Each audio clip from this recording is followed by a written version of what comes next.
Well, now we are headed over to our top 5 segment where Dustin teased at the top of the show. We will be discussing our favorite Val Kilmer roles. And a lot of these, especially on your list, I have to go back and watch. There's 3 of them, 1, 2, no, just 2 that I have not seen. But yeah, I definitely love going back and rewatching, you know, rewinding Which after ones did you a not legend see? passes. Which ones did you not see? I haven't seen True Romance. Okay. Well, I'm giving away your list now. I don't want to do that. I Well, don't no, want to do because that. we don't know who I'm saying, Yeah, yeah, but and then the Saint. okay. I haven't seen those as well. Okay. So yeah, there was one on here, To Kill an Irishman, Mm. that I wanted to put on here, but then when I saw the other ones on his IMDb, I was like, no, these are my good ones. These are my good ones. So I'll start with number 5, and I honestly didn't even know this was him. With the Prince of Egypt, he did play the title character Moses. This was honestly my favorite animated biblical children's film. And it's so crazy because it came out like around like the age where I don't even remember. I was really young, but the the darkness and I mean, obviously the Bible has very dark stories in Yeah. it, and what they were able to do with this film and turn it into a kids movie and showing two brothers against each other, I think was really good. And his voice portrayed such raw emotion and power, and speaking the word of God with the testaments and moving the ocean and moving the river, splitting it so everyone could walk through the sea. It's an amazing story that I love was turned into this, because it's a classic that I feel like I'm going to show to my kids when starting to have those conversations. But yeah, I love this character and I love this movie. So number 5 for me, Moses from Prince of Egypt. Love that pick. And the irony of that this man would go on to eventually lose his voice and no longer be able to speak, which Right. is just that, it's one of those unbelievable things. What I remember most about that movie, though, as much as I like Val Kilmer and the movie itself, it was great, is it finally put an end to the feud between Whitney Houston and Mariah Carey. They came together for that beautiful theme song from it, and they were like, let's just be friends. That's funny. Anyway, all right, my number 5, I don't think a lot of people even realized this was him, but I loved it. It was a different take, a quirky version, a kind of like not who you would expect to pull it off, but totally does. True Romance, you kind of hinted at. This is a Christian Slater star, right? But Christian Slater's character in this movie sees an imaginary Elvis. And Val Kilmer is Elvis. He plays the Elvis. And when you think Val Kilmer, you don't necessarily think Elvis. But I couldn't stop watching him when he was in the scenes. It was just this take and how he portrayed him and the way he approached Elvis.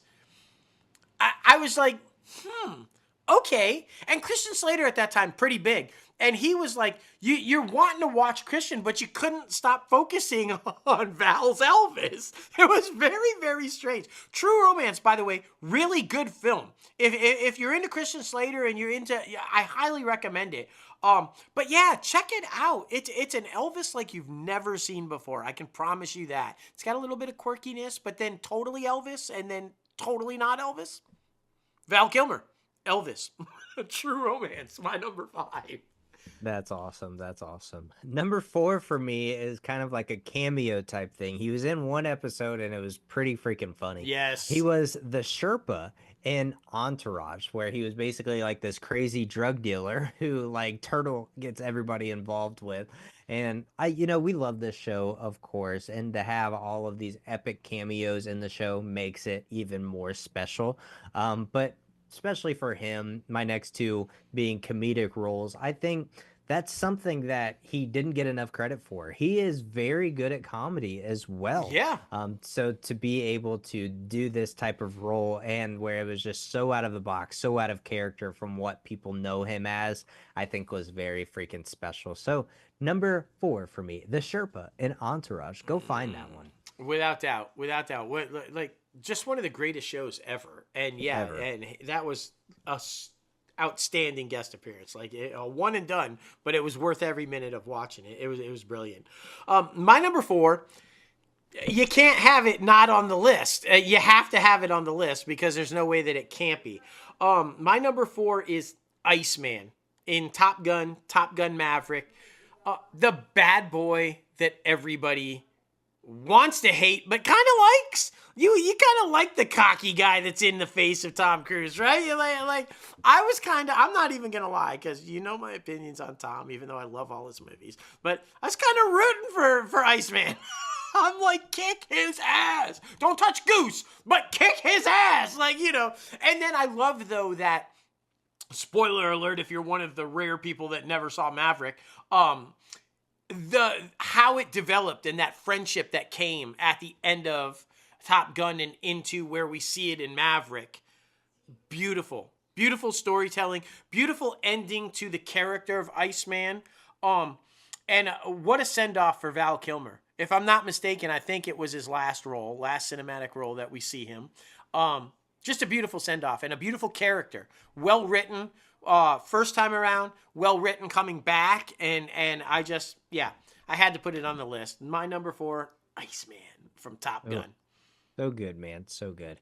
My number 3 is freaking hilarious. I think they came to him for this role because Mark Hamill wasn't allowed to be in this role because of his affiliation with Disney and Star Wars at the time. But I'm talking about Blunt Man from Jay and Silent Bob reboot. Oh, this was a hilarious installment of the Jay and Silent Bob / Clerks franchise. And, we actually went and saw this film with Kevin Smith. Yes. We got to do a nice interaction and stayed for like a nice Q&A section.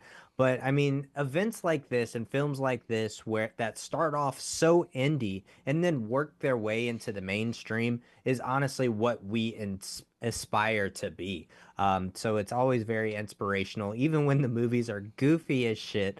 So that's why we love everything that Kevin Smith does, even when they're fucking crazy ideas like Tusk or Red State. But I think what Val Kilmer brought to this role was just, again, comedy and humor, lightheartedness, not taking himself too seriously, even though he, like I said, is that thespian trained, Juilliard graduated actor. But it's always special when those type of people don't take themselves too seriously. So number 3 for me, Blunt Man in Jay and Silent Bob reboot. I love it. Yeah, his comedic side doesn't get nearly enough credit, and solid. Another side that doesn't really get a lot, because he's known for all these dramatic roles, kind of, I feel like, but a side that, his action side, and no, it's not what you think. I did not put that one on the list, and I will not put that one on the list. My number 3 is The Saint. Guys, this is like James Bond meets the Thomas Crown Affair. It is more like this epic spy thriller film about a character named the Saint, and he's absolutely brilliant in it. It is a high ride, edge of your seat, you don't know what's going to happen thriller from start to finish. It co-stars Elizabeth Shue. Their chemistry together is just off the charts. Both of them were riding very high when this film came out. And it was a sleeper hit. Everybody was like, huh? What? It's just a knockoff of James Bond. But the more people watched it, the more it gained traction from word of mouth. It became this huge hit. And now it's like a cult classic. So highly, highly. His performance in it, though, is as a manipulative yet suave, conniving yet convincing and believable and lovable spy. It's every realm of the spectrum of personalities that he pulls off in this role. It's just brilliant. The Saint. And of course, he's the Saint in The Saint. My number 3, The Saint. Highly recommend. I can't wait for you to watch it because it is really, and Elizabeth Shue slays in this one too. It's a really good dynamic between the two, and just a great film, great performance. Very cool. Very cool. Well, number two for both of us is Jim Morrison, of course, in The Doors. I Yes. remember when I first tried to watch this film, I was probably way too young to watch it, and I kind of got scared when freaking they were tripping acid in the Yeah. desert Yeah. and shit. I mean, that was wild. But I think, like we said earlier at the top of the show, this was his passion project. It He was. took this role very freaking seriously, and you can tell he put everything that he had into this role and put all of his acting chops. And of course, Jim Morrison was a wild, eccentric guy anyway, who was like probably well before his time. You know, what he was trying to do with psychedelic music and rock and roll music was completely underrated Yeah. in my opinion. Yeah. And I mean, people always talk about the Doors, but they're not in the conversation enough as one of the best bands of all time. Still, I mean, I love it. I love it. I loved everything that he did with this character. I would agree with you wholeheartedly on that. And for the new generation now, think everything that Timothy Chalamet did for Bob Dylan, Jim Morrison, and the character, and what Val Kilmer did for this movie, he did all those years ago. He dove into it. It was a years long process. He was committed to becoming. He's not really known as a method actor, but it was definitely method. He was full in on becoming Jim Morrison. And it's stunning how much he pulls it off. You forget you're watching Val Kilmer. And keep in mind, at this point, he's iconic for a lot of roles where he's very recognizable, and yet at no point do you think you're watching Val Kilmer. You are watching Jim Morrison. And that is a testament to the passion that he put into that project and how he pulled it off. It's a brilliant film, obviously, Oliver Stone, but yeah, I'm right there with you. Number two, Jim Morrison in The Doors. Just Val Kilmer at his best. Honest, I mean, it's hard to knock, man. Hard to knock. Yeah, and it's honestly one of the best portrayals where the actor looks exactly Yes. like Yeah. the person in real life. So I mean, it's kind of creepy if you do a side by side. It's absolutely wild. It is. Number one for me, you mentioned it in your top five, but I want this type of aura. I want this confidence. I want that cockiness. And I'm talking about Iceman. I try to channel my inner Iceman every time I step onto the scene. But man, oh man, I loved it. I loved everything that he did. And you saw the progression of his character, like you said, with the storyline in Top Gun Maverick from the initial Top Gun.